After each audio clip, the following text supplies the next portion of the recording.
Welcome back to the Mina Kimes Show featuring Lenny, the only NFL podcast of one of the host's favorite GMs is Duke Tobin, because he's a dog's name. That's Lenny. That horrified laugh? Delighted laugh? Yeah, I didn't know where you're going with it. That's all. I was like, favorite GM, this is going to be good. The dream team is back! Domonique Foxworth, very low on the screen, but high in my estimation. It's so good to have you back on the show.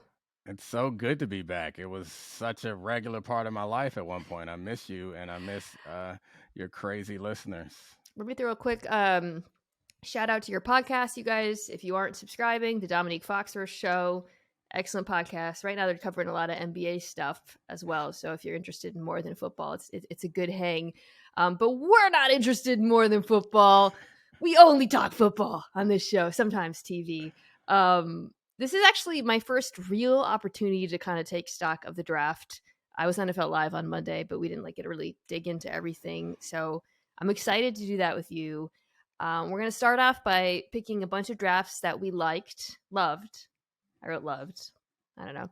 And then we're going to talk about drafts that left us asking questions, which is my way of copping out of picking losers. No, I actually, exactly. It's a mixture of, I think, good and bad. I didn't do that. I didn't pick losers. I gave you actual questions, and then I realized, they're good questions. She just didn't want to say winners and losers. I didn't pick losers either. I just picked drafts that left me. Well, I think one of yours could be criticized. The draft could be criticized, at least one. So yeah, we're gonna. They're good, and spoiler, one of them is the Ravens too, which we haven't got a chance to talk about the Lamar extension, and I think their draft's really interesting, and so I really like that one. But we're gonna start off with the positivity. So I went back because I believe in accountability, and I looked at this time last year when I did a podcast with the same conceit, drafts I loved, and it's kind of interesting to take stock of a year later. You want me to read you? I'll read you the drafts. It wasn't you and me. I can't remember who I did it with, but someone and I picked drafts that we loved. So the Seahawks, which home run. And I mean, I didn't know Tariq Woolen would be so awesome, but I like Charles Cross and you knew Abe Lucas, Kenneth Walker, and the gang. Okay, the Jets.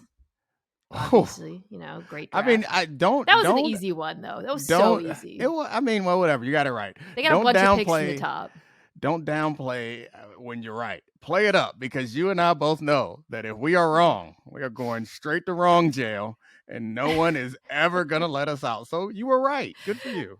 A wrong jail. Okay, so this one I think you could criticize, but I actually view it more as an incomplete. The Eagles, because Jordan Davis and Jacoby Dean didn't play much. So you could say, well, Jordan Davis played a bit, and I think showed some stuff. But Jacoby Dean, barely played. So question mark there. The Ravens, Tyler Linderbaum, Kyle Hamilton really came on at the end. Isaiah Likely, the tight end they took, I thought flashed some. And then the Lions, which I feel really good about, especially I certainly didn't know this at the time, but they got so many contributions later in the draft from guys in the mid rounds, like Malcolm Rodriguez and stuff. So, and then the Chiefs, who ended up having an incredibly impactful draft class. I mean, Super Bowl, they played more rookies than every team but the Bears and the Texans. So not bad, not a bad. It's really good. I mean, to be honest, the defining these great drafts, when you think about the great drafts in history, it's about the hits that happen late. And let's be fair, none of us really know who, particularly in the late round picks, who's going to turn out. No one predicted that Richard Sherman was going to be a Hall of Fame cornerback. Those picks are hard to predict. So I'm not going to be spending a lot of time talking about them. And then next year, I'm going to pretend like I knew who they all were. Yeah, I definitely knew that Tariq Woolen was going to be awesome. And no question about Malcolm Rodriguez. I was talking him up. Okay. So that is my preamble to actually naming some of the drafts. Let's go back and forth. I'll go first. I'll go with one of the drafts that I really loved. And I'm really excited about this one because I feel like, and maybe listeners, you can tell me, fans of this team, if you agree, I feel like I don't talk about this team often, or at least I haven't over the last couple of years. And that's the Pittsburgh Steelers. Definitely didn't talk about them a ton last season. It was a transitional season with Kenny Pickett. Anyways, I'm going to talk about them right now because Steelers fans, I absolutely loved your draft. So just to recap, traded up for Broderick Jones in the first round, jumping the Jets, by the way. I don't know if you saw this, Domonique, but the Patriots did the deal with them knowing that the Jets were probably wanted an offensive tackle, and Bill Belichick actually took less than the Jimmy Johnson trade value to do this. I mean, I mean, that's next level strategy. If you are, if he was, and what he lost in the trade value, which I looked at the trade value chart a lot when I was talking about when I was preparing to talk about the Houston Texans, which we'll get talk to about at some point. Both sides. I looked at a lot, and Jimmy Johnson, or it's not Jimmy Johnson. Belichick's not one to stray away from that. He tries to win these trades. But I think if you look at the value of not having a tackle in New York, I think he won that trade no matter what. That's a big win for him and everyone else in that division. Somebody, I wish I kept the handle, tweeted at me. There's like a website that aggregates all the different trade value charts, so you can get kind of a sense of which is really useful. And it's not useful at all that I'm just saying it vaguely without giving the information. But anyways, back to the Steelers. So they really needed a tackle. They made some efforts to improve the interior of the offensive line. It's just not a position that they've invested a ton at recently. And, outside of offensive tackle, like their offense is pretty stacked, right? With the receiver core, obviously Najee Harris. So I thought this Pickett was really good. And I thought Pickett was really solid at the end, and this will allow him to be even more solid. So second round, beginning of the second round, they took the hometown fave, Joey Porter Jr. Again, needed a cornerback. They got a guy who I talked about him, a little bit on my podcast with Deontay Lee. Not a perfect prospect, very physical, very long, aggressive cornerback, but I definitely think where they got him was great value. Also in the second round, Keanu Benton out of Wisconsin, who, I think they don't need him right away, but defensive line depth, the interior is getting a little bit up in the years. My fave, Cam Hayward, can take him under his wing. And then third round, Darnell Washington, who I guess fell for medical reasons. So you're always, you never want to say, wow, what a value, because there can be a bit of a question mark. But if he's healthy, tremendous for this offense, tremendous for the run game, the blocking, what it'll bring to the play action passing attack, allowing them to use more formational and personnel flexibility. And then Nick Herbig, who I talked about ahead of the combine, who's got pass rush upside. Corey Trice is a cornerback who hands up, haven't watched, but people like. So I guess I feel the real steal of the draft, Spencer Anderson. Go Terps. Anyway, go ahead.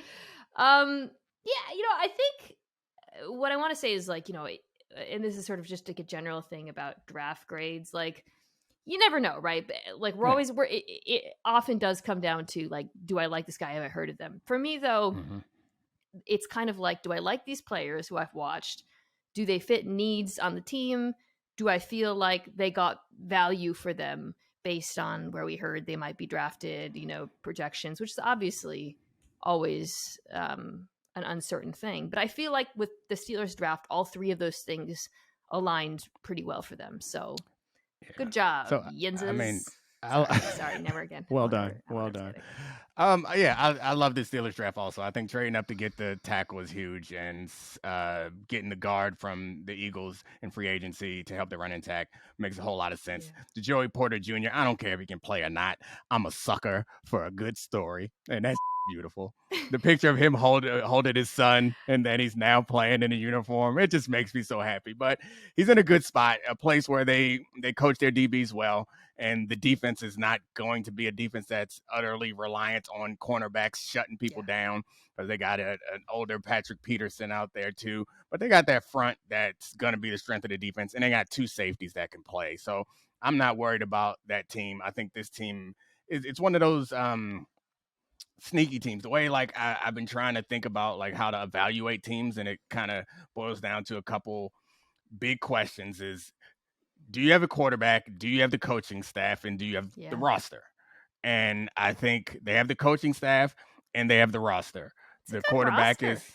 The roster is strong. It's a surprisingly good roster, given that they were really bad a couple of years ago. They turned it around really quickly coming out of the Ben Roethlisberger thing. So yeah, the roster looks pretty strong. The coach is obviously, and the staff is obviously very good, and the quarterback showed enough to be encouraged. So I really like this team going forward. And yeah, the decisions that they made in the draft. I'm sorry, last thing. To your point about sometimes it's just about the names that we know, but the draft evaluation is about value and getting Darnell Washington in the third round, no matter the injury concerns. Like, it's all about risk. And to get someone in the third round who has high end talent, like potential to get high end, is like huge, because that's what you're looking for. You're looking for somebody in the third round that maybe because medical concerns, or maybe because it's a bad system, or maybe they need to mature, whatever, or they got poor coaching. For whatever reason, you're looking for somebody, because you're not drafting people in the third round and beyond like, oh, this guy's plug and play. You're looking for somebody that you can fit into your system, or that you can bring something out of. If he can get to high level, then it's fine. So for Darnell Washington, the red flag is not about technique. It's not about coaching. It's about injury. So it's worth the pick right there, because he can be a dominant type player. If he is healthy, the combination of him and Pat Freiermuth, very different. You know, I mean, it adds just a new dimension to this offense that I think, you know, I think will. The Steelers' offense, because the wide receiver core is excellent, already presents a lot of problems for secondaries. And if you've got this, you know, blocking tight end in Darnell Washington, who I believe has pass catching upside, and brings such like a unique combination of size and athleticism that's, you know, missing from this group, it just makes it much more difficult to stop. And yeah, I mean, as far as the roster goes, like when I went through all the rosters, the Steelers are one of the rosters that was better than I thought. And when I went through the depth charts, you know, after free agency, and the thing that just kind of glaringly jumped out was tackle, because they were still rolling with the same tackles, and corner. So for them to, I mean, who knows if Broderick Jones and Joey Porter Jr. will be good at the beginning, but the fact that they were able to get solid players at that draft, especially where they drafted at the exact positions they need, is encouraging. So, all right, who do you have next? Let's go with the Bills. I enjoyed their draft. So I don't think anybody came into this draft thinking the Bills need a tight end. They got Dawson Knox, who's a good tight end, and they have, if anything, you thought that they might need a receiver if you're going to address the passing game. But I love Dalton Kincaid, and I love the two tight end set that they could offer. Kincaid is more of a pass catching threat. He's not like terrible at blocking, but he's more of a big body receiver. And I mean, any weapon that you can give to Josh Allen that gives that offense some flexibility intrigues me. The issue with that team, when you are critical of them, it's Josh Allen not wanting to take the small stuff, and also their inability to run. So Dalton Kincaid is someone who I think can manipulate zones, which is something that they're going to see a lot, particularly with his running ability, with Josh Allen's running ability, and with defenses wanting to take away the deep passes. So Dalton Kincaid working underneath, two tight end sets help the running attack. They went and got Osiris Torrance, who's and I'm not going to pretend like I did a bunch of deep Osiris Torrance study at Florida, but people like him, and I hear he's a mauler in the run game, as they say. So addressing that also I thought was important. This is a team that is obviously perennially in Super Bowl contention. And these are the type of pieces, I think, particularly Kincaid, the type of piece that can unlock something in this offense that makes it a lot more dangerous. Yeah, I love the Kincaid pick at 25 for them. You know, it's been now, I think, a couple years with the Bills offense where before with Dable, and then, you know, most recently with Ken Dorsey after Dable moved on, we've been asking, okay, you know, can they go heavier? You know, there was that playoff run. They put their fullback on the field a bit more. But I remember going into this last season, there was this thought perhaps they will use the tight ends a bit more in response to the way defenses play them, which is to say, you know, light and hanging back. And it just never really materialized. And I think that it is largely probably because of personnel more than a desire to do so, to be more multiple. In Dalton Kincaid, as you said, they got a tight end who at that point was, you could argue even earlier, the best pass catcher available to them. And I love what shocked that he went as far as he slid as far as he did. I'm sorry. No, I love your point about how he is the exact kind of player they need who will benefit from some of the spacing and the opportunities that defenses afford them. They do play a lot of zone. He has such a good feel for zone, and he has the ability to work underneath and get yards after the catch, but also to press the seams and threaten deep. He's a very credible deep threat. So I just think that it makes this Bills offense all the more scarier, and hopefully, it's kind of, we're kind of talking about him like, okay, now they have some counter punches. The question is kind of whether or not they'll take them, and the offense will evolve in the way that it needs to. But this gives them the combination of him and potentially better blocking up front is what they needed to do that. Yeah. And I think that we have to also appreciate the fact that later in the season, it gets colder and running the ball is more important. These things are, in like a more physical style of game is needed. I think that having a 2 tight end set, and again, Dalton Kincaid is more receiver than he's a blocker, but he's not a bad blocker. He'll be good to have on the field in those situations, and he'll create matchup problems where the defense might want to put an extra DB out there to challenge Kincaid or to guard Kincaid. And then you can run. Like, these are dilemmas that they aren't presenting for opponents. Right now, when you're playing the Bills, you're like, all right, we got to stop Josh Allen from running and stop him from throwing the ball over our head. Maybe double Diggs on third downs, and we're set. I think game planning against them gets a lot more complicated. Just with this one player, it opens up a lot of different options, particularly in snow games in January. Yeah, I do worry a little bit about saying this tight end will make an impact immediately, because that often doesn't happen with rookie tight ends. But I do think he's a pretty unique talent. And also, I don't remember what Travis Kelce was like as a rookie now. Yeah. But I do wonder if maybe it would be easier for a tight end, like a more of a move tight end, to make more of an impact rather than your traditional inline tight end. I don't know. Maybe just, I mean, he's basically a big receiver. So, maybe perhaps that will make his transition. I'm not sure why tight ends tend to have a tough time transitioning. Maybe it's because you are asking them to learn O-line stuff and receiver stuff. But if you are brought in for a specific purpose, like he's not brought in so that they can get in behind him and run the ball, it might be easier for them to be like, all right. And he's a first-round pick, so I think despite the fact that it didn't happen for Pitts, I think they're going to bring him in and be like, all right, let's put some Kincaid plays in. Let's run these plays. And Pitts, his issues may also be with who's throwing him the ball. They definitely are. Blocking's hard, man. I mean, you're a tight end. You're 250 pounds. I don't know how much tight ends weigh right now. And you've been blocking dudes in the Big 10 and or Big 12, and all of a sudden, it's like Myles Garrett's there. You're getting asked to chip out. Like it, it's tricky. Okay. Speaking of big dudes. Also, they picked up Poona Ford. Yay, Bills. Sorry. Yeah, I think certainly good to have defensive line depth there. Okay. The Indianapolis Colts.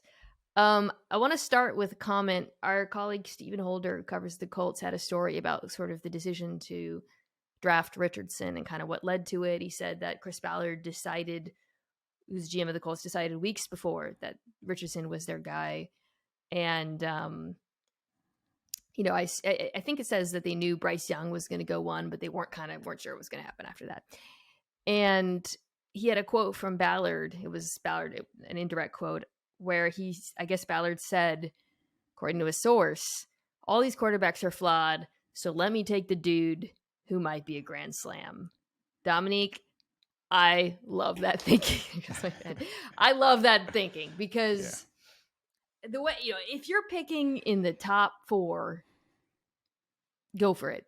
I feel like you got to go for it at the quarterback position, especially in the AFC right now, where you've got all these freaking mutants like Allen and Herbert and it's just obviously Mahomes.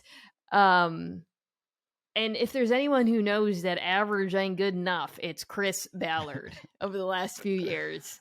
Yeah. I do think, and Steven's story makes this clear, though, it wasn't just, his view of wanting to grab the potential upside of Richardson, but the marriage with Shane Steichen that really drove this home. And this is why we all kept saying Richardson Colts, because it was the quarterback coach pairing that was the easiest to imagine. It literally is hitting copy paste on the Eagles offense. I'm not saying it's going to be Jalen Hurts. I'm not saying he can do all that stuff immediately, but it was just the most obviously correct marriage for them. And maybe it won't work out, but I just, I don't know if Anthony Richardson gets drafted there 5 years ago, frankly. So I'm glad they went for it. No, he doesn't. I know he doesn't. Yeah. I mean, I think that the Hurts, Allen, Lamar, these are all people who I think have helped NFL GMs and teams wrap their mind around something different. And I think the best example of it is probably Justin Fields. And I know that doesn't seem like the one you would point to necessarily, but when you're making the argument that you loved from Chris Ballard, part of the point is what you're saying is any of these quarterbacks can fail. Honestly, most of them will fail because that's the history of the league. But only one of these quarterbacks has the potential to be up there with those top tier guys. Or I wouldn't say only one. There is one with more skills that would land him up there. So it's more likely. You feel more confident that it could happen. But then you also could say that you pick him because his ceiling is higher, but I also think you could argue that you pick him because his floor is higher also. And I know that that's hard to wrap your mind around because he hasn't played that much and he has accuracy issues and there's just a lot of questions around him. But that's what the running ability did for Jalen Hurts, is that kept the floor high enough for him to develop this other stuff. And that's why I said Justin Fields is a great example. That's what's happening with Fields right now, yeah. Yeah, because Justin Fields is on objectively a very bad roster as far as NFL is concerned. But their offense is mediocre. You know why they're mediocre? Not because Justin Fields is zipping passes into tight windows of bad receivers, because he is a super athlete at quarterback. And that's what you just drafted in Anthony Richardson. So he's going to lift the floor of your team, presumably, as soon as he gets in there with just his running ability. The dimension that adds to the offense will lift the floor of your offense to a respectable, mediocre point. Yeah. And if he can develop all that other stuff, then you're good. If not, then too bad. And his running ability will make his life easier. First of all, it looks like he's going to start immediately, which increasingly I think is the correct thing, by the way, as he starts, because not just because it gives him a floor, but also because it means he'll face simpler defenses. Yep. He is a math changer. And if you're a math changer, you guys see a lot of cover three. It's just what it is, We wrote about all this with Lamar and no one believed us, but we were right.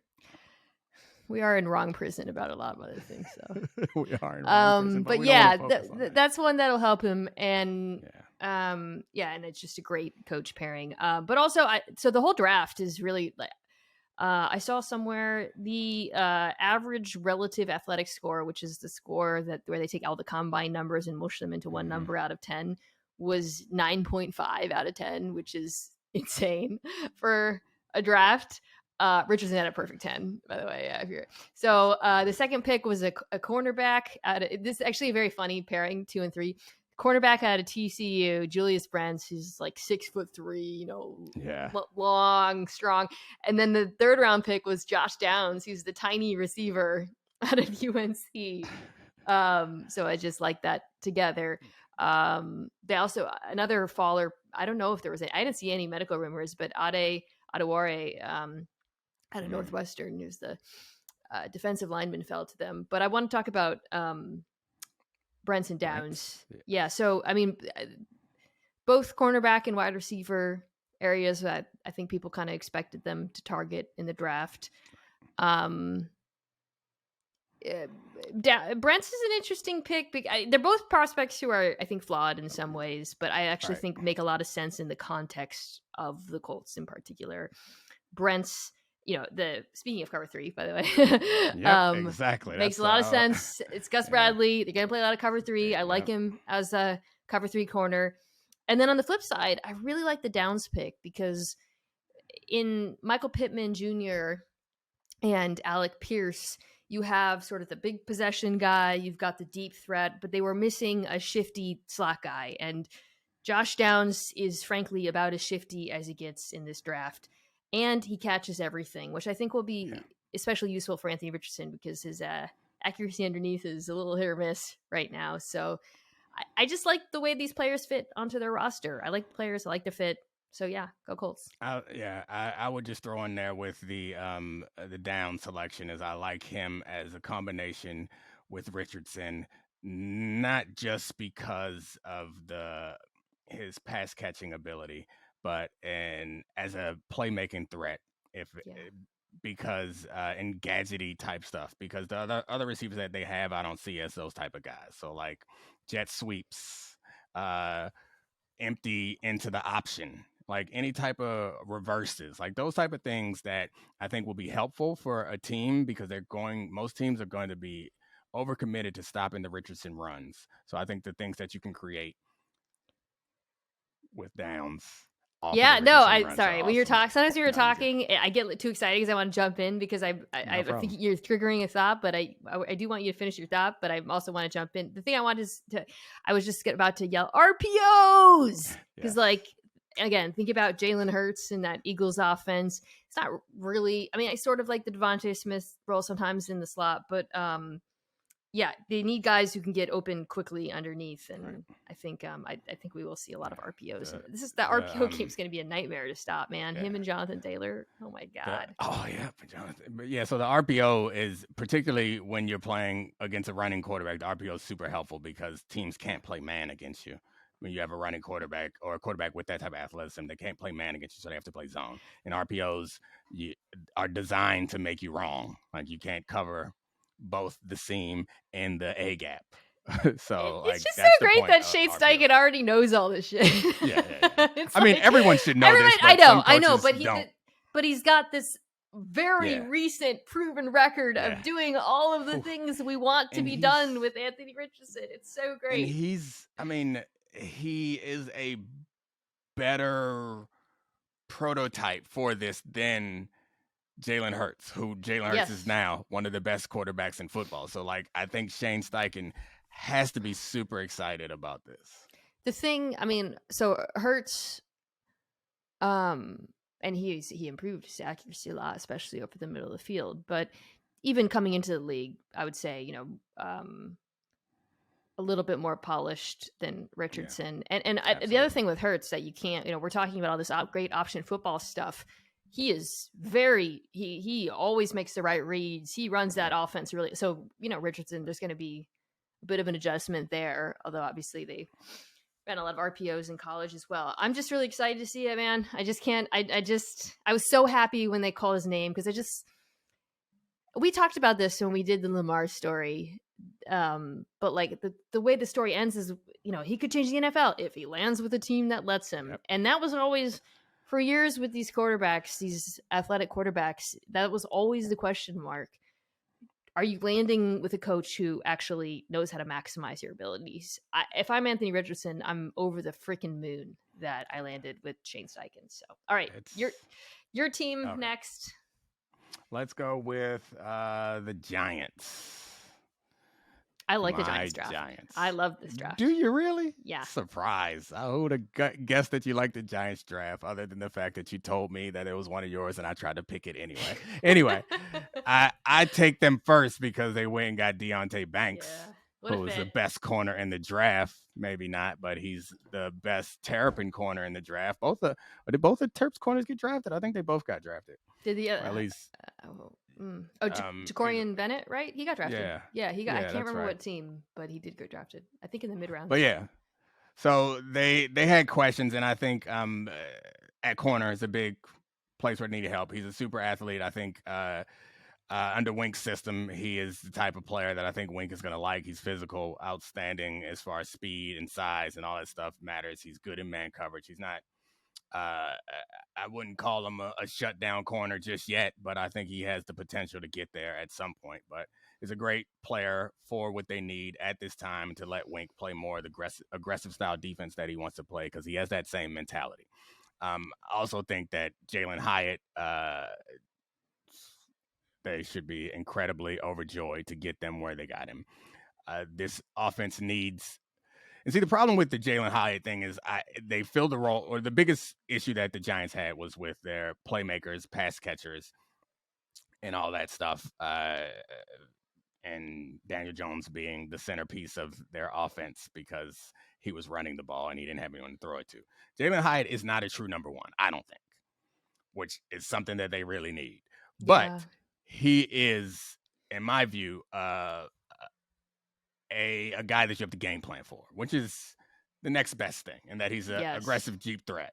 And, like, you are going to have to know where Jalen Hyatt is on the field. I don't think that you necessarily have to double him, but he's the first person that they got outside of Saquon. He's the first pass catcher that Daniel Jones is going to have in a long time that the other team is going to be like, all right, well, I don't know what his number is. Where's Hyatt? Let's find him and let's think about him. And for an offense, that means a lot because it'll help you.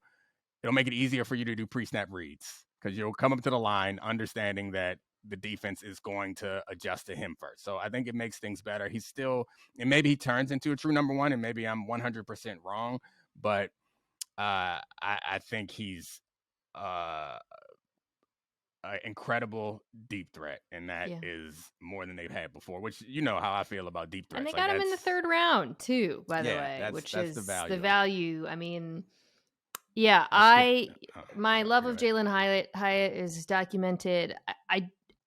I think it's reasonable to ask who's going to be in the slot. Who's going to be out? They have so Jalen Hyatt played primarily in the slot in Tennessee. Right.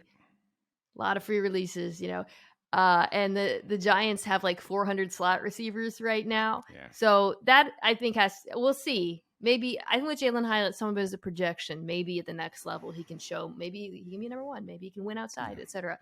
But like you said, the speed is just really what matters here. Especially like this is an offense that did not ask Daniel Jones to push the ball downfield very much, which is a big part of the reason why they cut down on his turnovers.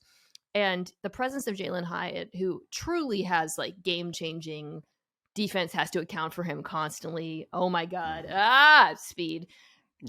Is not even necessarily that Daniel Jones is going to target him, but it will create so much space for this offense. Yep. And Dable and Mike Kafka showed that they're so good at creating catch and run opportunities underneath. So that space is going to be huge. So I love that pick. I love the Banks ones for all the reasons you mentioned. I think just Wink Martindale had to be over the moon. Now he gets to play opposite Dory Jackson. It's a very aggressive, blitz-happy defense. We know that. And then in between them, they took John Michael Schmitz, who most people thought is the best center in the draft, very experienced. So, which was a huge need. The interior of this offensive line was a big problem. So I think just, those first three picks in particular, really nice marriage of need, value, upside, fit, talent. Yeah. So I read that John Michael Schmidt had a first round grade. So I'm gonna take the reading's word for it because I refuse to break down center's tape. So he's awesome. They got him in the second round. So good job there. The Jalen Hyatt thing, I just wanted to touch on one more time. And this is something that you've heard me say plenty of times, particularly when you are a team that is focused on running the ball, or at least knows that your best asset is running the ball. The thing you need next is somebody to go over the top. Yeah. Like you have to make defenses choose between, are we going to let Jalen Hyatt run 4-3 right at us, or are we going to try to load the box for Saquon? You've already, the issue with this team last year is they weren't creating any dilemmas. Like nobody was stressed about the dilemmas that they were creating. They've created one right there without even designing a play. Just putting Jalen Hyatt on the field already has people like, all right, we got to make a choice here. Yeah, completely agree.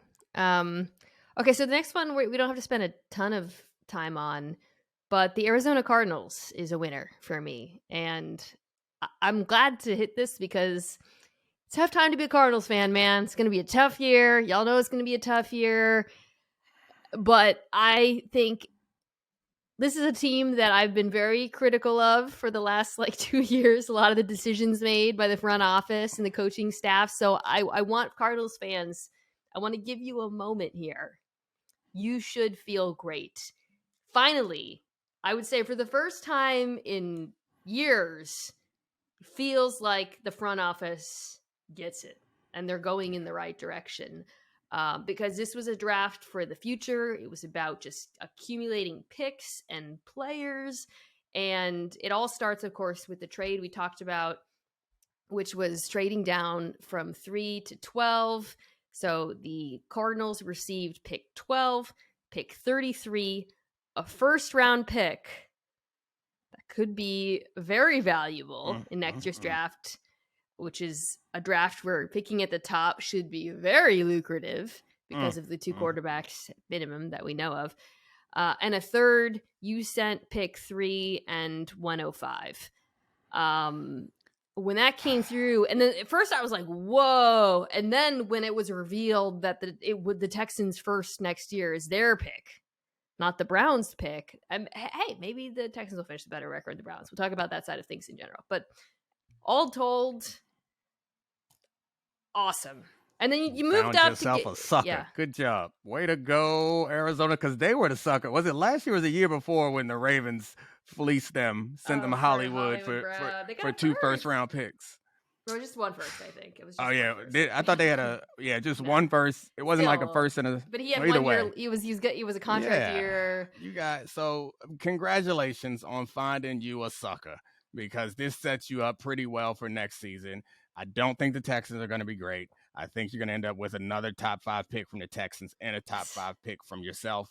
So maybe you'll do better with it, and maybe they might get the number 1 overall, and then see you, Kyler. They'll have their choice of things. They can, maybe Kyler comes back and he's awesome, in which case that number 1 pick will be worth the mother load. Maybe they decide to move on. They have so many options now.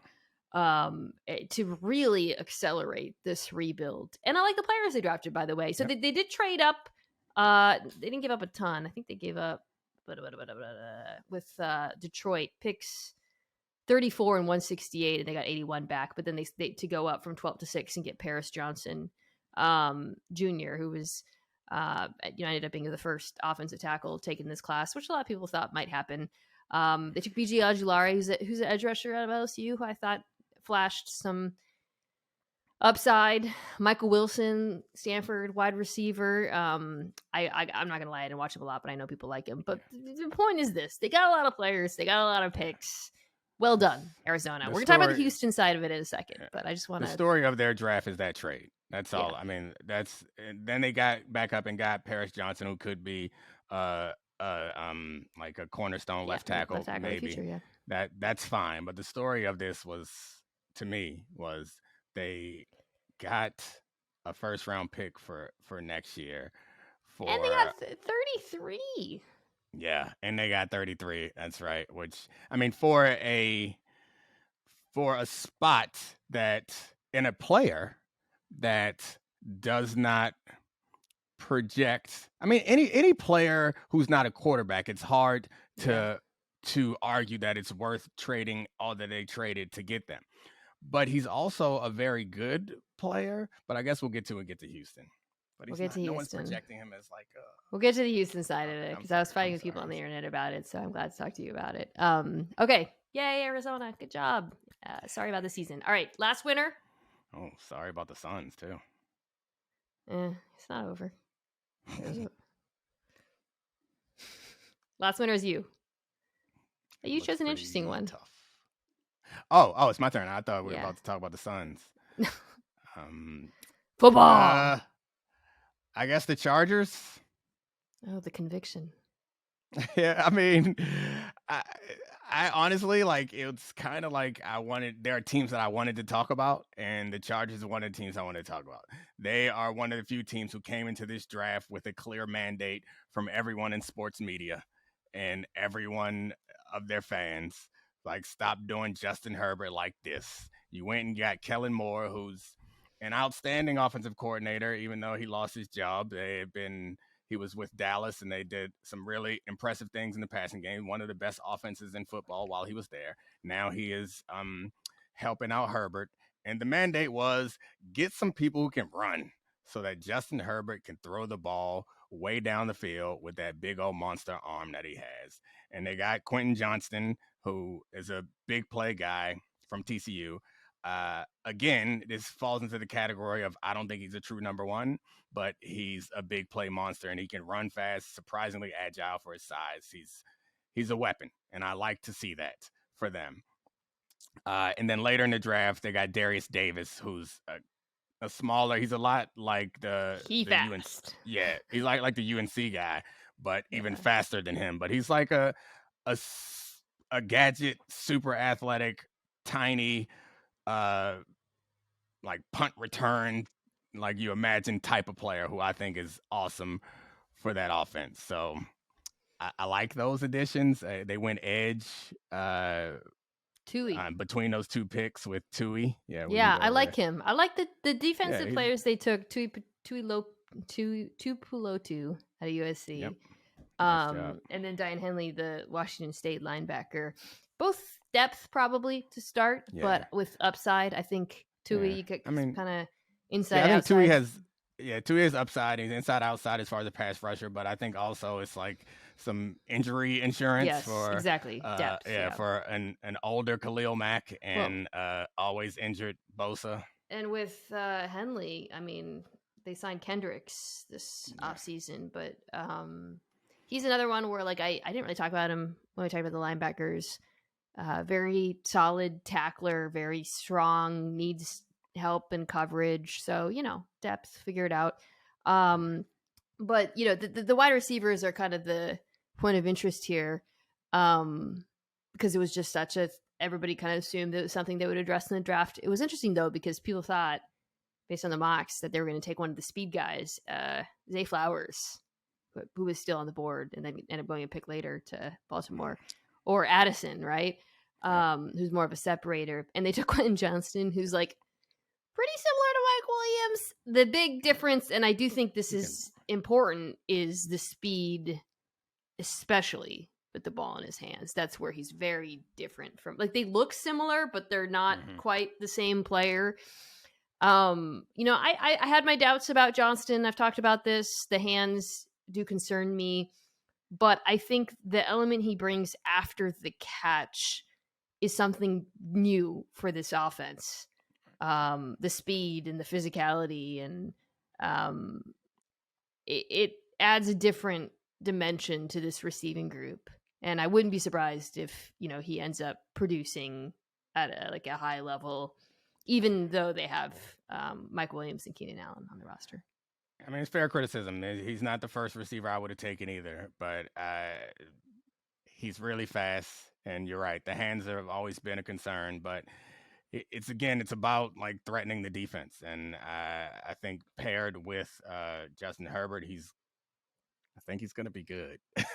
So that's a get off the bus team. Herbert, Johnston, and Mike Williams. Oh my God. Yeah. So, I mean, we'll see how it works out. It's definitely not a draft that you want to say that these guys killed it in the draft, but they went in with I liked it with a decided purpose, and they addressed it with two players that I think will help this offense. Red zone, just jump balls all the time. Jump balls. Yeah, that's your favorite. You love a red zone fade. Mike Williams is like they do throw it to him, but that's a lot of size in the red zone. All right, take a quick break, come back, and get to some of these big questions we've got. Tickets to the game, merch, meals at iconic restaurants, stays at Caesar's Palace, all this can be yours when you bet with Caesar's Sportsbook. Win or lose, every bet earns reward credits, which you can redeem across the empire. Now, if you haven't started yet, register using code OMAHAFULL, and then place your first bet up to $1,250. If you win, great, keep those winnings. But if you lose, you'll get your stake back as a bonus bet. Let's do the flip side of the Cardinals-Texans trade here. And look, Texas fans, you should be happy right now. You got I was worried you were going to take a quarterback. You're on this very podcast. I bought all the Texans aren't taking a quarterback smoke. I inhaled it. I panicked about it. I was freaking out. I was like, what are you doing? You can't have another year of Davis Mills. You took the quarterback. You took CJ Stroud. I love that pick for you. I think him, Bobby Slowick, great stuff. You did the trade we talked about. You got Will Anderson. You're going to be fun to watch next year. But my question is this. How good do the Texans think they are? Because if they're not good, oh my God, that draft pick next year is... And I've heard, literally, Schefter brought it up. He was saying this is how the Texans felt on NFL Live yesterday. The justification, if you consider you got a quarterback, then, it's not a lot to give up for a quarterback and the best edge rusher in the class. Like it's a package deal. That's not how time works. Once you got Stroud at 2, the landscape of possibilities changed. Right. It's not, you can't justify it. And the possibility that you're choosing is not quarterback plus edge rusher. That it's edge rusher, Will Anderson, who we all love, versus 12, 33, and that future first. So the reality is Will Anderson has to be better for you to win this than the sum of those picks. Because people say, you get a pick like that so you can get a Will Anderson. That's not true. It's 3 picks. It's multiple picks. It's not a 1-for-1. Okay, anyways. I've yet to hear a coherent argument on the other side of that because the package deal doesn't work because if we had 2 picks in the draft and then there was a week between that and the 3rd pick, the analysis should be the same as if there was a minute between those. Yes. Picks. Oh, thank you. Oh, this is why I'm so glad we're doing this podcast. I needed you. So as long as once that happened, then as you mentioned, the landscape changed. So don't try to wrap it up into a package deal because it wasn't a package deal. If that were the case, then we could make arguments across 5 years of drafts to say, oh, that's all right. Just wrap it all up. It's one big package. It worked out. That was a good deal. They won the Super Bowl 5 years later. No, it's a terrible deal. It's no way that you can get this value unless Will Anderson turns out to be Lawrence Taylor. And you're going to have to wait until the end of his career to get my apology. Because even if Will Anderson is the best defensive player in the draft, you still have not made that value, unless he's so good that you guys are in the Super Bowl. And then the value of your pick is different. But it still doesn't account for the fact that you gave up the 33 also. The other thing, too, it's not I added it all up at first with the Jimmy Johnson trade value chart, and I could not bend it in a way that made sense. I don't know. It would be one thing, too, if they were a good team with, very few holes in their roster. Whatever you think of the Niners trade, or whatever. But I mean, I could get behind an argument about that. Is this is the piece we need. We just need this edge rusher. Yeah. Yo, you guys need so much more than that. Gosh. You know what this is? This is the moral hazard draft. Nick Caserio is oh man, I'm gonna throw everything at the wall. As the moral hazard draft is what it is. The trade value works out if you bake into the fact that Nick Caserio probably would lose his job after this year. If they're not. That's a little bit of it. He's like, here's my chart, and it shows a line. I had the worst analogy on NFL Live. It was so tortured. You want to hear it? I would love to. It was I was trying to explain it to Dan because he was like, well, if you take a quarterback, you consider that they would have traded for a quarterback. And I was like, Dan, it's like you buy a car for $5,000 and then you spend $15,000 in tires and you say $20,000 is an okay price for a car. That's how you're trying to justify right now.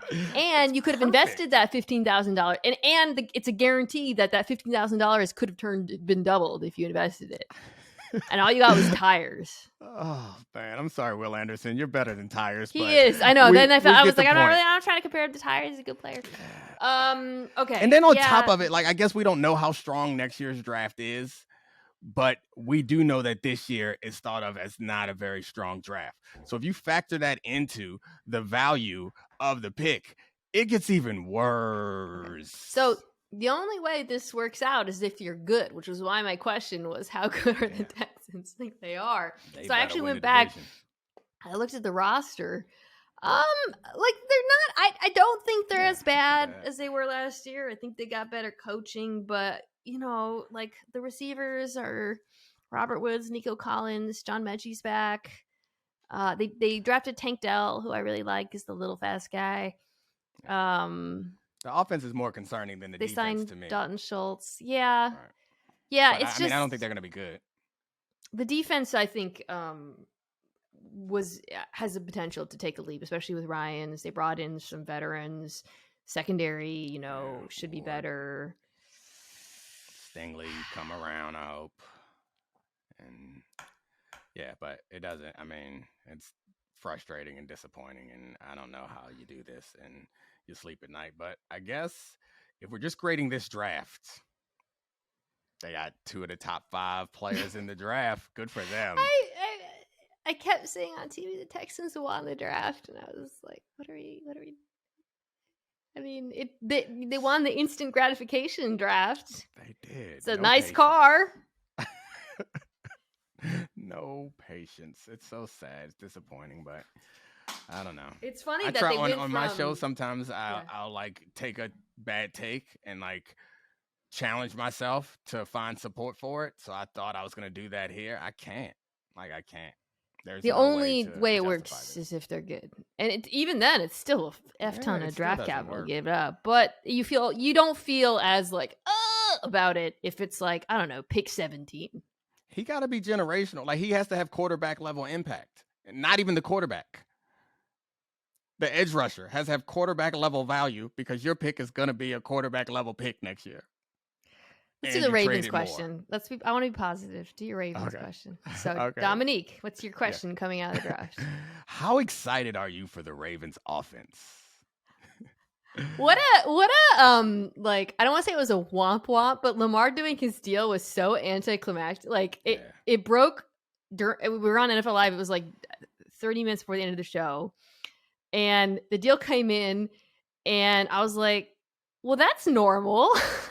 It's just such a normal contract, which, by the way, if you really step back, I know there was like so much drama and the non-exclusive and all of that, but like so many questions about Lamar and how did not having an agent hurt him. In the end, he went out, he got the information that no other team was going to give him the contract. He got another piece of data, which is Jalen Hurts doing a normal contract, and said, all right, I'll take a normal contract. Pretty freaking logical the way things turned out. And it was like it's like, okay, next contract up, it's just like a little bit richer. There's really nothing to criticize about the deal. Like he did not revolutionize the NFL. Okay. That's unfortunate, but in this process, he made his position clear enough that the Ravens knew that they were going to have to make him the highest paid quarterback. He waited till somebody else got paid. And then got even more money. So like, I understand that I might be a little bit biased in favor of Lamar in defense of some of the anti-Lamar people, but it's really hard to argue against what him and whoever is helping him did right here. Like he got the best deal in the history of professional football. So good job. And it'll be surpassed by the next deal. And that's just how this works. Do you think, by the way, that... And he got to stay with the Ravens. Yes, which is more appealing than it's been a long time, to answer your question. So the Ravens, in the meantime, they had Odell Beckham Jr. I've talked about this, crazy contract, but whatever. That's not Lamar's problem.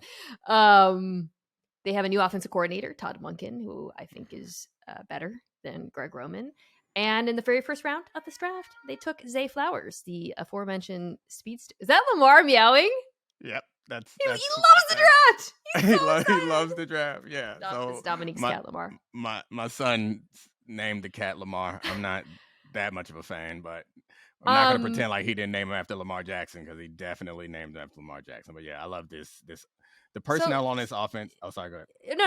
I'll say just to kind of actually talk about the Lamar Yeah, just keep it going. Talk about the offense. When they hired Monken, so Monken was the offensive coordinator at Georgia.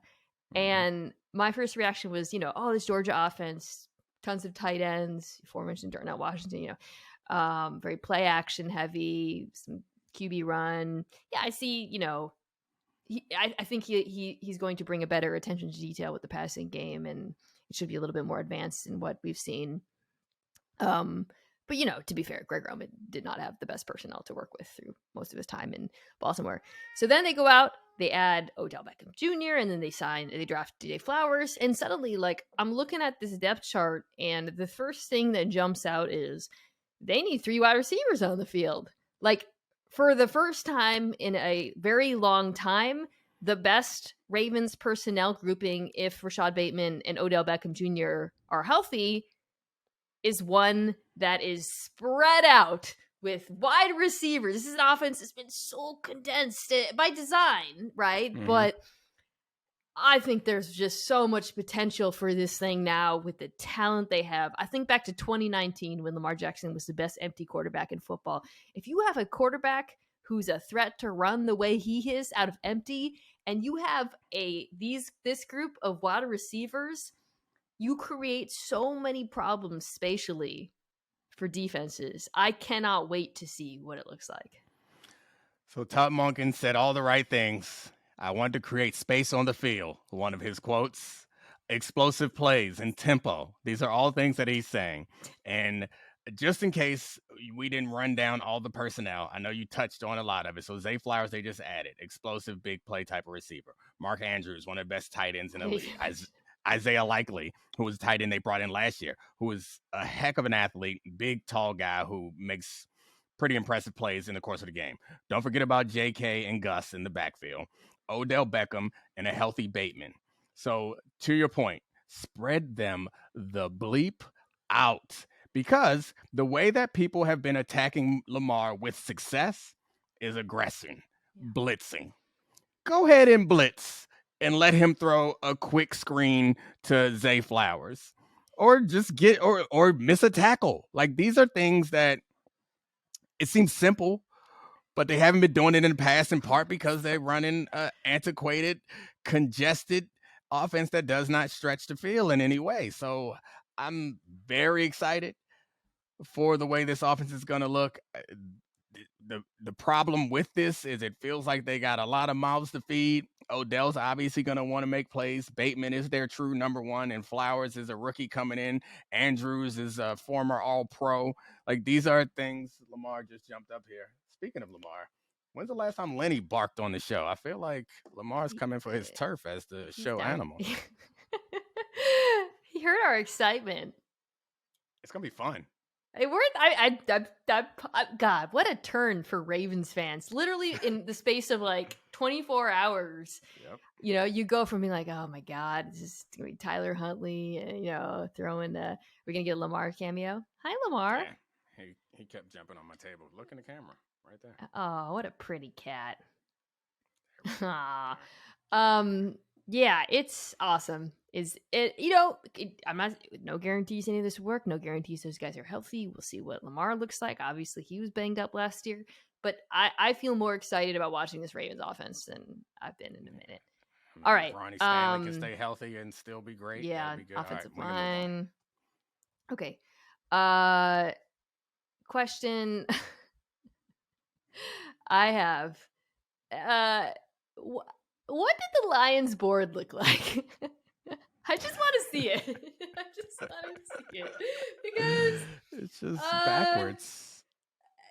Yeah, just to recap, they had one of the wackiest truly the wackiest draft.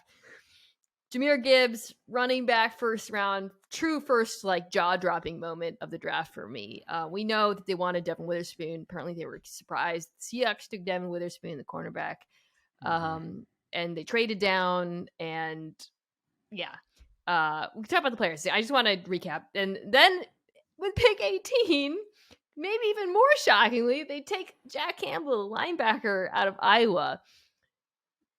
Shocking, truly shocking. I didn't think he would go in the first round, much less at 18. Then in top of the second round, pick 34, they take Sam Laporta out of Iowa. Which was confusing. Yeah. That was the first pick that they took that made sense, but that still was a confusing pick because over Mayer. Over Mayer, the Notre Dame guy was widely believed to be better than Laporte. I do like Laporta, but yeah, I was surprised. Then they trade up into the second round and take Brian Branch, and this is where I start to look like the kombucha girl meme. Maybe? Yeah. Maybe? Yeah. Somebody with some sense grabbed the steering wheel around there. And then in the third round, they draft Hendon Hooker, which, let me say, totally okay place to take Hendon Hooker. I talked about him. I didn't think he was a first-round draft pick, but the Lions, third round, I'm totally fine with it. So we can stop right there. Basically, you could swirl all the picks, and they actually kind of make more sense and like different. Like I thought Brian Branch could go in the first. He thought he could go in the first round. He was there. By the way, I interviewed him. I did this marketing thing for TCL on draft night, and I interviewed a bunch of prospects about their guilty pleasure TV shows. And his answer was Gossip Girl, and he identifies with Blair more than Serena, which made me really fall in love with him. I have no idea what any of that means. But good for him. Yeah, no, but like, I think. Okay, let's just pause there before we actually talk about the players and their fits.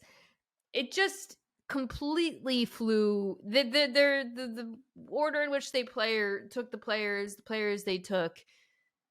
You can make cases for every single one of these players being impactful on the team.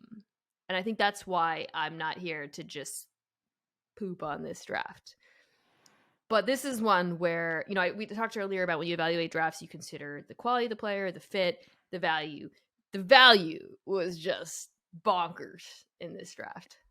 Yeah, I can't explain it. I mean, I'm with you about understanding the argument, but we can't do what we did to the Texans. I know!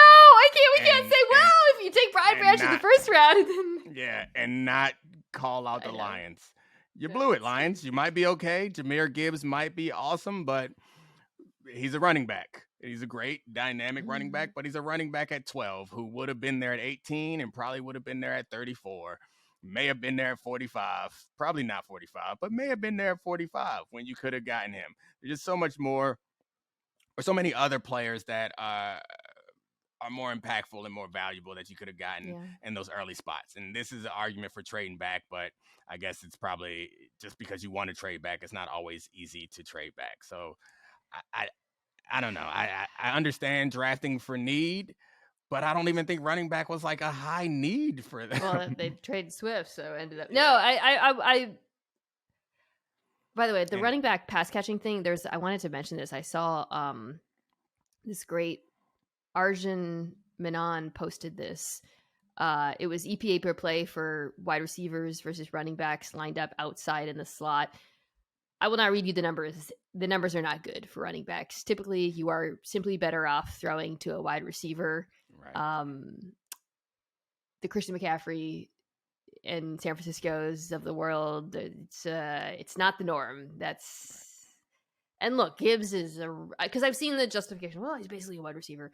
He is a really, really special receiving talent. But again, it's like you're not likely to get as much value out of having him running away. You can, it's good sometimes because of what you can do to defenses by keeping certain players on the field and moving them around and such. But you could argue that it does create mismatches for other people, but also just get a good receiver. Yeah, we're talking about pick 13, man, or pick 12. I think my big takeaway, other than the wild value, by the way, Barnwell texted me. I think it was Barnwell. Brad Holmes is complaining about mock drafts on TV right now, so they've heard people criticizing them. My takeaway, though, is that they did take players who they felt had a pathway to playing. Gibbs will play.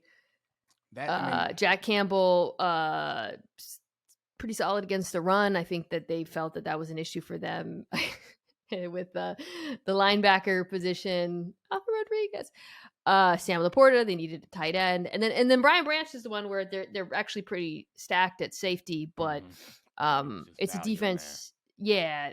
First of all, C.J. Gardner-Johnson's on a 1-year deal, so there's that. But it's a defense that didn't play a lot of like dime last year, and I think Aaron Glenn now has like a lot of movable chess pieces. This was the appeal of Brian Branch. Why I liked him so much is that he is an extremely versatile defensive back. He can play in the slot, he can play safety, he can play in the box.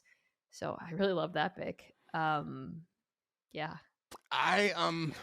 The argument against us second guessing them is we got to build a football team. And if this football team, we don't have to win the draft. We don't got to get the most value for our spot. We got to build a football team. We saw 2 players that we needed for our football team, and we got them and brought them in.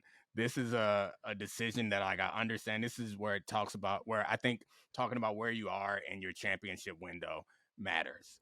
They obviously think, based on these picks, that they're a player away. I mean, that's what we were talking about. Yeah, you know that's what it, I mean? though. It feels like this is the player away draft versus the let's take some risks and grab some upside. And I think that we think that they are a little bit, that they're still in a position where they should go ahead and I guess it only comes down to the quarterback, honestly, because everything else on that team I think is competitive. But I don't know. I think that they make the choice to. They're right. They have to build a football team, and these are players that they need for their football team. They're just not players I would have taken. Yeah, I think there are other players we thought who could have filled some of these roles, and I'm trying to concoct an argument so that we're not hypocrites the way that we talked about the Texans and the way that we're talking about the Lions for doing a similar thing. We're not justifying it.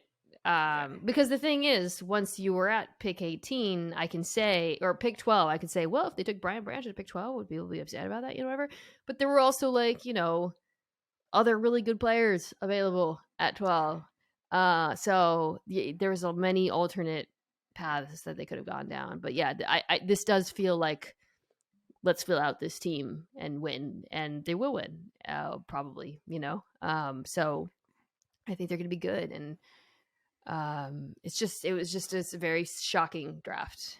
I hope it comes across that I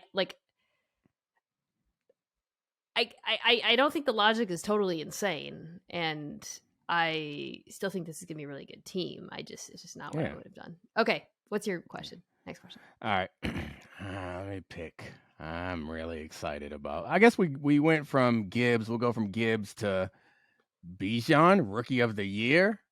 Yeah. Okay, then that was too easy. Falcons, a 500 team or better. That was another thing, right? If you're the Lions, you trade down. You're passing on Bijan at 6. Not that. Yeah. God. I mean, they got another pick. Yeah, that's a fair point. I didn't even think about that. If you guys were in the market, if you were fine with drafting a first-round running back, what you doing trading? they did get the extra pick, yeah. But okay. So back to the Falcons. I desperately want to fight the cliche of myself and say that I like this. I just don't. I don't. I'm sorry, and it's gonna be awesome. But Jalen Carter was right there, y'all. Your defense is still not good. Yeah. Some people think that. I mean, so I'm with you. I agree. I don't like this as a pick. This is another team that when I looked at their roster, I was like, oh, it's better than I thought.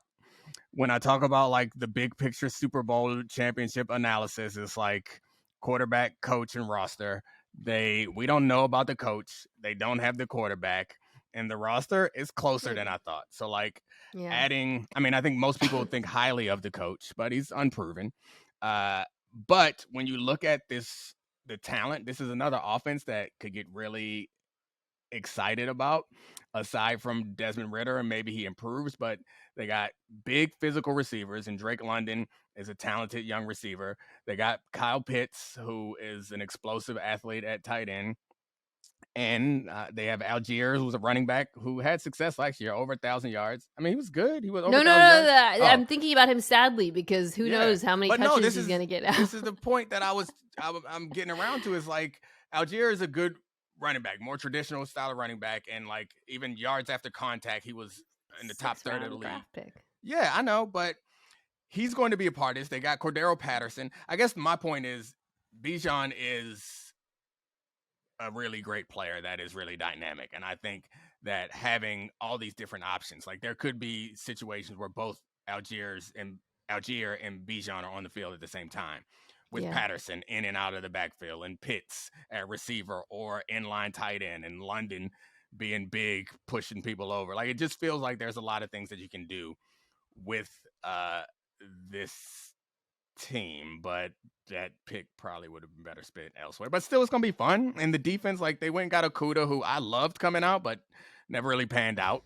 AJ Terrell is a good corner, and Bates, they got Grady Jarrett in there, Calais Campbell. So the little corner they got out of Utah, Clark Phillips, he's good too. Probably slot only, but I wouldn't be surprised if he sees the field. I think the offense, assuming Ritter can take another step, and he's playing solid at the end of the year, I think that they have total potential to be a top 10 offense. That it's there. They obviously have a very strong identity. I think Arthur Smith, like, the thing, you know what it feels like, the Bijan pick? It feels like a pick to win the division, but it's not going to get you closer to a Super Bowl, is how I feel. And I think I always wrestle with this when I talk about teams. Like, you know what? Winning the division is awesome. Like, it's fun to be good and competitive. But, like, the reason it's the opportunity cost of something you could have done to get a higher value player, especially, like, on defense, frankly. But, it's like when you look at the roster as a whole, does it feel like they're getting closer to really competing with the big dogs in the NFL? No. But so there's a little bit of short-termism. Like, in 3 years, when this roster, let's say things continue moving in the right direction, in 3 years, 4 years, will you feel good about this pick? It feels like a quick fix, kind of like it's like candy. It's not going to stick with you. Like, it feels like adding Bijan might take you from a 3 to a 5, but by the time you're ready to go to 8, whoever you drafted in that spot would have been ready to perform, and maybe Bijan won't be at that point. I think it was Jerry Jones was talking about how he regrets the Zeke pick, and the thing to remember is, like, Zeke was awesome when he came into the NFL. No, but but it's telling, right? Because it's a pick with these back, like, it's not like Zeke was a bust. I think that's what's important to emphasize. He was great at first. The problem is inherent to the position, and it's And I mean, the Zeke pick the re-signing him was probably a mistake. The pick, I guess you could argue, was a mistake too. But had they won the Super Bowl one of those years that they were definitely in Super Bowl contention, then I think he'd be feeling differently about this. Like, and you may never find Dak Prescott if Zeke isn't there. Yeah, because that's true. Dak, like, coasted on an offense that was supported by Zeke. Spin zone. If Desmond Ridder looks awesome with the help of Bijan, maybe there we go. Maybe the running back is like the helper. There you go. I like it. To find your quarterback. I don't know. I love Bijan. I like the spin zone. Yeah, dude, can I say again, referring to my red carpet experience, that dude. So I interviewed Bijan. Has to be like the most charismatic NFL player in their 20s I've ever met. He is so he just as soon as I met him, I was like, oh, you are going top 10, because he just exudes star power. And I guarantee you, like, I actually talked to someone on a staff that ended up had met him, but their team didn't take him, and they were like, yo, that guy, just like, it's so hard to walk away from him and not want him on your team, because he just like lights up the room, so a little bit, yeah. Okay, my next question is I would say it's neither negative or positive. It is a genuine question. When does Will Levis play? So Will Levis falls. It's interesting because I'm seeing a lot of like, the draft apparatus, made people think Will Levis is going in the first round, and it hurt Will Levis. It's unfair. The Colts said they would have taken him 4 if Anthony Richardson was gone. Jim Irsay said that, so it's not like it was a big fall, obviously. But anyways, he did fall to second round, top of the second round. The Tennessee Titans took him, which is funny because I think a lot of people thought the Titans might take him in the first round. They drafted Peter Skoronski, who will help Will Levis. It's also funny because Will Levis is like basically like Ryan Tannehill 2.0 in a lot of ways. Yeah. So I don't know. I guess so. Like Tannehill, they want to move Tannehill, right? That's kind of what it's been. Like it'll be 18 against the cap, dead money if they cut him. But I guess they would try to trade him. He's coming off an ankle injury. I mean, I don't see Will Levis playing this year unless something happens to Ryan Tannehill. It seems like I mean we haven't seen much out of Malik Willis. What we saw wasn't good, but what we saw the team. They out on him. Exactly. I was about to say what we saw the team do in the middle of last season when they flew a man in the day before the game to play quarterback. They have no desire to give Malik a shot, or he hasn't shown that he deserves it. So it seems like it comes down to whether Tannehill is healthy, is there, or their season just blows up at some point and they want to see what they have. So I'd lean towards us seeing Levis before the season is over. But he's not going to start the year at quarterback. My assumption is going to be Tannehill. If somebody wanted Tannehill, they would have moved for him before the draft, unless there's some sort of injury or something that happens and Tannehill gets traded. But there's no way that Will Levis starts over Ryan Tannehill this upcoming season. And I think it's good that he doesn't, because have you looked at the Titans roster lately? So they did. I really love the Peter Skoronski pick for them. By the way, I thought that he's a guard, right? That's what. This was the question for the draft: is he a guard or a tackle? We'll see. He's a good offensive lineman. They really need offensive line help. They did sign Andre Dillard this offseason, so I think Skoronski will probably start at guard. But the rest of that line, even Dillard himself, questions. The receiving group remains Traylon Burks, Westbrook Akine, Kyle Phillips. They took a Tyjae Spears in the third round instead of taking a wide receiver. That one kind of shocked me. But I do like their tight end, Chig Okonkwo. He went to Tulane. Is he from Louisiana? Because his last name is Spears. I don't think they're related, but he's a good player. I do like him. Who, Marcus or Tajay? Both. Okay, good. I mean, they got Jalen Duncan, Maryland tackle, who's obviously incredible. So whoever. Never heard of him. Anyways. Incredible. It's not a good spot. It's actually the worst spot of the like other guy. Like the thing about the quarterbacks taking at the top is like, I mean, I know we were just kind of questioning how many games the Texans would win, but at least it's a decent offensive line. Panthers have a good line. Okay weapons. And then Anthony Richardson, we talked about that a little bit. I think he'll help his office out. But I don't think any of them are walking into nightmare situations. I think Levis will benefit from sitting. This doesn't count. It's one of my real questions. Has anybody gone into a better situation as the number one overall pick? Than Bryce? I mean, I guess Mayfield went into the Browns, but I can't remember the exact makeup of the Browns. Yeah, I just remember they got loaded after they got him. Yeah. But anyway, it's just I guess the answer to the question doesn't matter. The point is, it's a good situation. Bryce is going into a really good situation. Yeah, no, it really for a number one overall. It's normally a putrid franchise, but they traded up. The Titans are not a good situation. So, and I also think Will Levis is a quarterback who, would. I mean, I sound like a little bit like a hypocrite because I was like, Richardson should play immediately. But I think there are things about aspects to his claim that he can clean up and work on in terms of decision making and processing. So we'll see when he plays. Like you said, it'll probably be just when Tannehill gets hurt this season. I liked the pick for them, by the way. In the second round, I thought,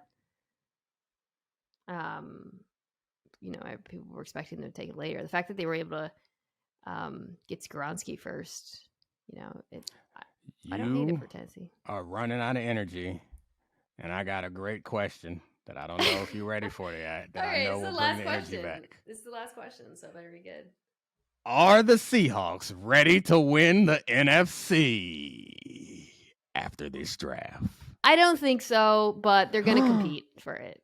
I think this offense is going to cook. Yeah.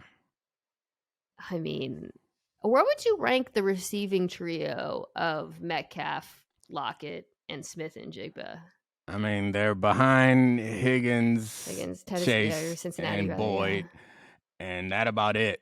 As far as three, receivers concerned, because I think of some other pretty good duos, but 3, assuming Jackson is as good, he's the best receiver in the draft this year. Assuming he's as good as people project, that's what a dream fit. Yeah, it's great. I mean, that was wild to get him. And Davenport to go across from Woolen, like you can play some good defense, and then you got Witherspoon. Oh, Davenport. Devin. That's why I said Davenport. Okay, Devin I was wondering. Witherspoon. How'd you get Davenport? Yeah. Who the hell is Davenport? Actually, I wanted to ask you about that. Because so this was a shock. The Witherspoon at 5. Everyone thought the Seahawks would go defensive line. So I've talked about Witherspoon a lot. He's my favorite player to watch in the draft. I love him. Is there something to the idea of having different body types? Because he is a little bit undersized. Tariq Woolen is gigantic. He's a lot more skilled than Tariq Woolen's. Very different style of player. But how do you feel about pairing 2 corners who are different sizes like that?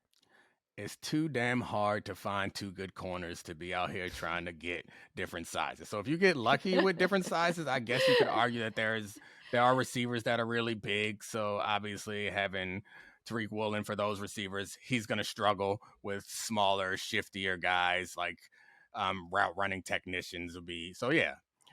Theoretically, yeah, I'd love to have a different corner for every type of player. But the fact of the matter is, and you and I have talked about this before, is I think we are in the golden age of corners. I think that there are better corners in this league now. The corners in the league now are better than they've ever been in the history of the game, in part because the rules have been consistent long enough for them to grow up in it and adjust and learn new techniques that we didn't even have when I was playing. But the fact of the matter is, it's still the hardest to do on the field. And so, yeah, sure. If you can get somebody who can play corner at 6'3", awesome. And someone who can do it at 5'8", fantastic. But the fact of the matter is, you just need a couple good guys. Let's also just kind of more broadly, I'd love to talk to you about this. So, like I said, the assumption was the Seahawks would add to the defensive line, whether it was... You got somebody eventually, Derek, right? Hall from Derek Auburn. Hall, who's, second rounder out of Auburn. People like him. Mm-hmm. Kind of a tweener, a little bit undersized, speed to power guy. But, at this point, they don't have a lot up front, proven talent. You have Uchenna Nwosu, who's a great second pass rusher, I think. Mm-hmm. And they signed Draymond Jones on the inside, which should help a lot. He's a really solid player out of Denver. But, this was the draft where they was thinking they would add Carter or Tyree Wilson, and instead they went corner. So you and I have talked a lot about the benefits of potentially building back to front, the Baltimore Ravens being exhibit A for a team that's approached it this way. Right now, the Seahawks have a very exciting secondary. We talked about Woolen, Kobe Bryant's an ascending nickel corner. You have Quandre Diggs, Jamal Adams coming back from injury. They also signed Julian Love, which was a signing I quietly love. I really like this group. I also have concerns about their ability to get after the quarterback. What do you think about the fact that they when given for the first time in so long this premium draft pick, that Pete Carroll and John Schneider took a corner instead of going D-line? Yeah,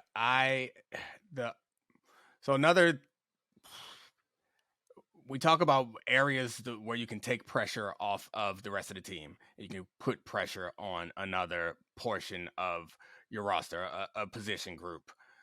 So in this case, it's the secondary. So that's the argument I would make for not getting Jalen Carter right there and going for Devin Witherspoon. Is Jalen Carter, we bring him in, he's not going to turn our defensive line into the Legion of Boom defensive line. He's going to improve our defensive line. If we bring in Devin Witherspoon and he's as good as we think he is, and we have Tariq Woolen on the other side, we got Diggs back there, we got a real secondary, we can do things with that secondary that will make our D-line's life easier and take pressure off of them. And so I think that's the argument I would make for it. I think in that situation, I'd be more likely personally to go with Jalen Carter.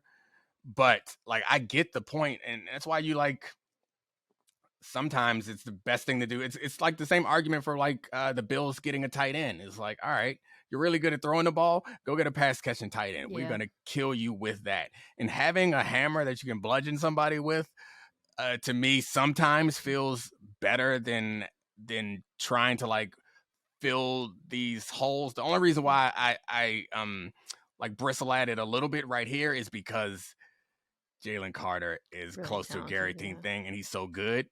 If I was looking at this and there was like a corner and a D lineman around the same level, it's like Wilson, man, maybe. Yeah, we Although could I would get. say, but Witherspoon was so clearly to Right. me the number one corner prospect.